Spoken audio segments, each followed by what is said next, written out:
பெரிய காட்டு நடுவில் ஒரு அழகான புறா வாழ்ந்து கொண்டிருந்தது. தினமும் காலையில் அது மரக்கிளையில் அமர்ந்து காற்றை சுவாசித்து மகிழ்ந்தது. ஒரு நாள் புறா தரையில் விழுந்திருந்த ஒரு சிறிய விதையை கண்டது. அந்த விதை மிகவும் பலவீனமாகவும் எவரும் கவனிக்காத அளவுக்கு சிறியதாகவும் இருந்தது. ஆனால் புறா அதை பார்த்தவுடனே இதையும் ஒரு உயிராகத்தான் பார்க்க வேண்டும் என்று எண்ணியது. புறா அந்த விதையை தனது அலகில் எடுத்துக்கொண்டு நல்ல மண்ணில் வைத்து பராமரிக்க தொடங்கியது. தினமும் அதற்கு தண்ணீர் ஊற்றி சூரியன் படும் இடத்தில் வைத்தது. வாரங்கள் கடந்தன. சிறிய விதை மெதுவாக முளைக்க தொடங்கியது. புறா மகிழ்ச்சி அடைந்தது. நாட்கள் செல்ல செல்ல அந்த முளை ஒரு பெரிய செடியாய் வளர்ந்தது.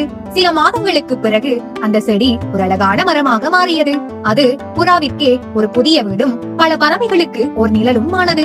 புறா தனது மனதில் சிரித்தது. ஒரு சிறிய நன்மை செய்தால் கூட அது பெரிய நிழலாக திரும்ப வந்து நம்மை பாதுகாக்கும் என்று. இந்த ஸ்டோரி குட்டீஸ் எல்லாருக்கும் பிடிச்சிருந்தா அப்பா கதையை லைக் பண்ணி சப்ஸ்கிரைப் பண்ணி அப்படியே பக்கத்துல இருக்கிற பெல் பட்டனை கிளிக் பண்ணுனா சரி.